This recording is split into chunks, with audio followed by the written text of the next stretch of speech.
Hello again, it's Warren Hoyt, and I want to do chapter 2 today of Dr. J. Richards' book, Money, Greed, and God. Terrific book. Notice the subtitle, Why Capitalism is the Solution and Not the Problem. I really want to recommend this book. It's a very easy and fun read, and it'll really educate you about a lot of good things. Remember, the reason I said I wanted to talk about this is because of the fact that so many today seem to think very negatively about capitalism, especially young people. And a recent election really shows how people are getting confused on these things. They're, a socialist got millions of votes. There's a socialist commentator on CNN. President Obama appointed a socialist, Van Jones, in a high position. Many people are confused on these issues. Trouble is, even a lot of Christians are confused. Sometimes we think of capitalism and we wonder, would Jesus approve of such a thing? We're not sure if he would, because a lot of times people equate capitalism with greed. A lot of times when you think of capitalism, you see the inequality in the world and the great gap between the rich and the poor. And you just wonder, maybe capitalism is evil. I mean, isn't it making the rich richer and the poor poorer and so on? And so what this book talks about is Jay Richards shows how when we think this way, what we've done is unwittingly buy into one of 8 myths or misconceptions about capitalism that are just very widely accepted today and which really confuse our thinking. Last week, we looked at the first myth that he names, which he calls the nirvana myth. And this is the notion that we compare capitalism with some ideal out there somewhere that doesn't really exist. And people will say, well, our system isn't that great because we should have this and we should have that. But if you ask him, you say, hey, okay, who does have that? Where is that? Where does that exist? Well, it doesn't exist anywhere. Oh, so you're against our system, but you don't have a country anywhere that has a better system. That's the nirvana myth. When you compare capitalism with some unrealistic notion out there, it may come up short. But when you compare it with reality, it's the best that there is going right now. So today I want to talk to you about what he has in the second chapter. And he talks about a different myth in the second chapter, what he calls the piety myth. He starts off the chapter talking about how God really does care about the poor, and we as Christians need to realize that. It's not a sideline issue. It's important to the Lord. He cares about the poor. He's chosen them to be rich in faith. And Jay Richards lists many passages in Deuteronomy, Proverbs, Amos, Luke, that show how the Lord cares for the poor. But what he brings out is the fact that having good intentions and really saying you care is one thing. But if you want to do something that's effective, it really works. And so he says, helping the poor, caring about the poor shouldn't just be a question of good intentions and make you feel warm inside. It's got to be tempered by wisdom, prudence, understanding about reality. Because if you don't approach it with wisdom, you can end up promoting things that sound good, make you feel good because you feel like you're helping, but in reality, they don't help the poor. And so in this chapter, he discusses a lot of different current issues that are constantly in the news, and they're arguments that people make for policies to help the poor. But he shows in this chapter how all of them are unwise, wrong-headed, and actually harmful. They're all part of this piety myth.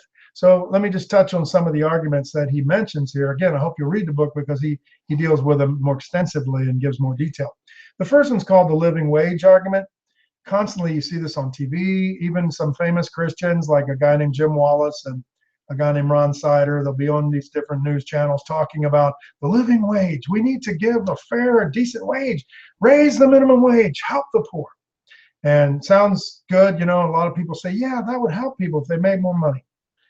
The problem is that's trying to get a bureaucracy somewhere in Washington to, control things on a local level, and they really can't do a good job of it.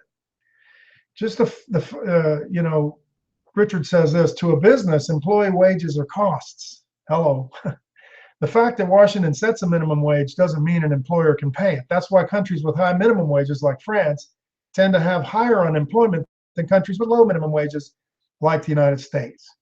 And then he brings out another thing I thought was very interesting. Union employees, for instance, who rarely make minimum wage, because why? Because they make more. They love the minimum wage laws because that'll make it more costly for employers to hire less skilled workers who have to be trained. You see that? I mean, I bet you a lot of these folks out there protesting in the streets, they never think about something like that. When the government meddles with the free market in any way, be it minimum wage or subsidies for certain products or crops or whatever, what they do is they tamper with the natural cause and effect processes that regulate the market, and it never works out for good. See, I mean, if you raise the minimum wage high enough, what you're gonna do is cut out all the lower level workers. Employers won't be able to hire them because it costs too much money. You're gonna make the prices go way up. You think you're helping, but you're hurting. That's the point. You gotta let the market determine the wages that can be paid and so forth. They pretty well. The second argument that he touches on is the fair trade argument. And he mentioned something very interesting. He lived in Seattle for a while, so he talks about Starbucks. And you know, a lot of yuppies, a lot of liberals go to Starbucks and hang out. I do too. I like Starbucks, but you know, especially it was started in Seattle. And so at a time there, Starbucks had this thing they were doing where they had market price. They wanted customers to, if you wanted to, you can voluntarily pay more than market price for coffee.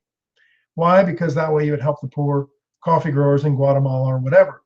So all the liberal people there felt real good about it. Okay, yeah, I'll pay more for the coffee. I want to help those poor people. You know, it's a neat idea. It plays on your intention, your heart, you know, and good intentions and so forth. But what he brings out in the chapter is how it backfires. Doesn't really help because what you do is that caused more and more countries and more people to get into the coffee business because it was making, you know, it was paying well. And so it kind of propped up the market. Well, when you get more, it keeps freezing up. I don't know why this video is freezing up. I hope it works for you. But anyway, the more people that are producing coffee, what happens? The prices go down.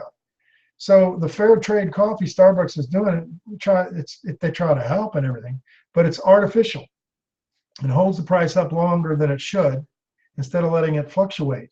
You know, supply and demand makes stuff go up and down. You can prop it up for a while, but it's like holding back the ocean after a while. If there's so much coffee, there's a glut in the market, the price is you can't maintain the price. So eventually you got to drop these people and they're going to crash more drastically than they would have. You actually hurt them. It'd be much better for them if you just let the market price, you know, fluctuate in a natural way. So, you know, that's the fair trade argument, and it just fails. Another argument he touches on is the foreign aid argument, and Bono, you know, from U2 and various other celebrities, they plead with the governments of the first world to increase their giving of foreign aid to 1%. They had this big campaign, 1%, and you know, these rich countries, they could give more. We could help the Africans and so on. Again, sounds great, but you know the drill. I mean, if you study this, more than 2.3 trillion have been given in recent years to help the poor in Africa and other countries. And basically, you know what? It accomplished virtually nothing. Virtually nothing. I mean, it is sad. Why? Well, because a lot of factors. Corrupt governments, they steal it. A lot of times you're funding dictators with this money. They take all the aid and the people still starve. Some people even use it as a weapon of war. You know, in Somalia, that's why our troops were sent in, because the warlords were taking the aid and they wouldn't give it to their enemies and so forth. And you know, they used it to starve people and to make their people be more prosperous and so on. It doesn't work. Trillions of dollars were given. It accomplished nothing. A lot of times it also fosters and promotes corruption and laziness instead of initiative. It just doesn't work. And Richards has a cute little quote from Sesame Street where Bert once told Ernie, "It's easy to have ideas, but it's not so easy to make them work."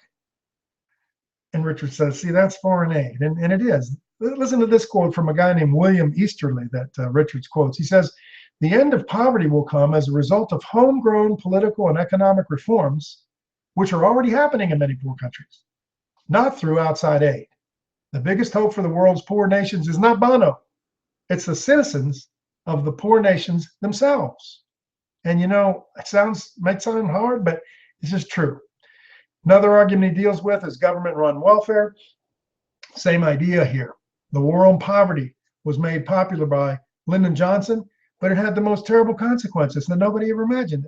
The fact is, it sounded good, and it got a lot of people voting for the Democrats.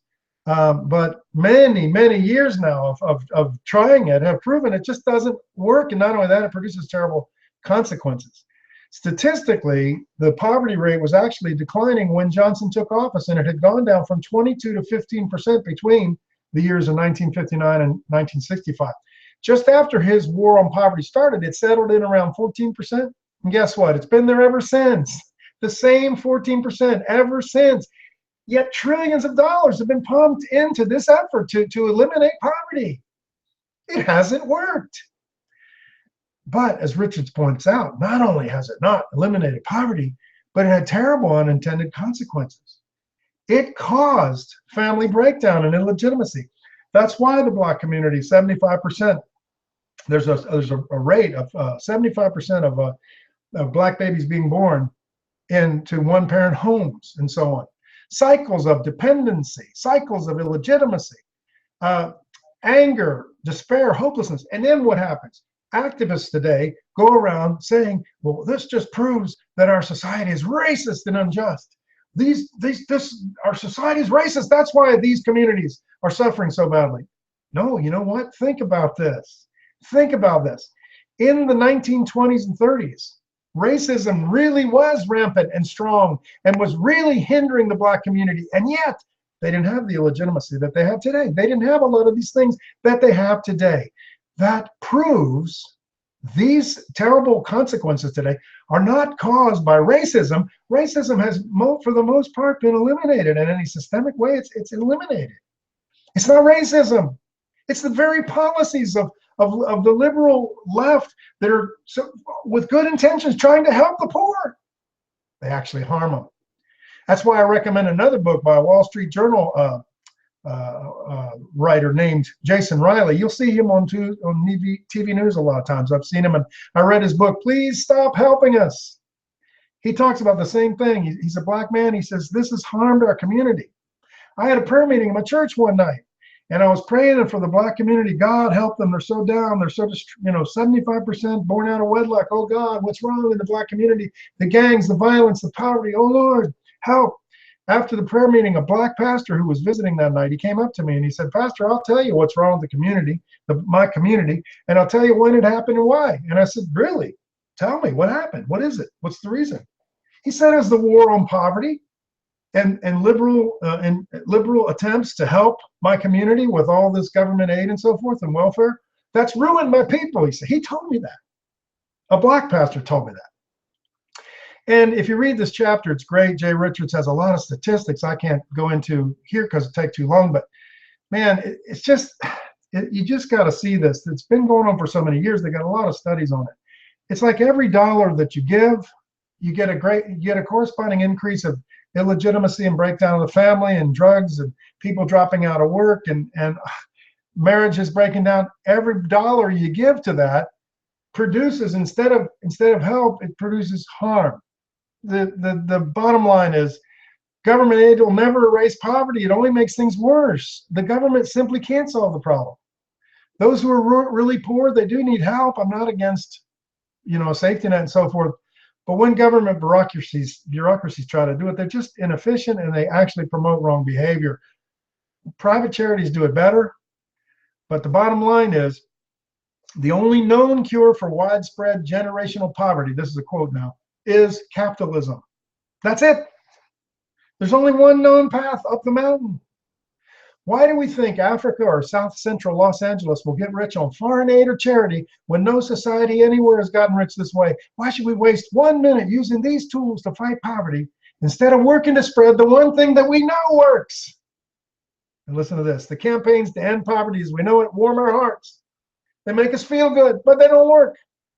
And Jay Richards says the things that can actually help the poor sound about as glamorous as unsweetened oatmeal. Property rights, rule of law, personal virtues like diligence and thrift, ingenuity, cultural values like trust, an orientation to the future, and a willingness to delay gratification. Oh, yawn. Unlike the Crusades and the petitions, however, they create wealth. We know this. We Christians need to decide if we want to keep advocating what's hip and fashionable or the oatmeal variety stuff that actually works. I'm telling you, this is a great book, folks. You got to read it. Money, Greed, and God. Next week, we'll look at the next chapter and the next myth, which Richards calls the zero-sum game myth, which is believing the trade and capitalism requires a winner and a loser. Wait till you hear what he has to say about that. I hope you'll join me. Till next time, may the Lord bless you.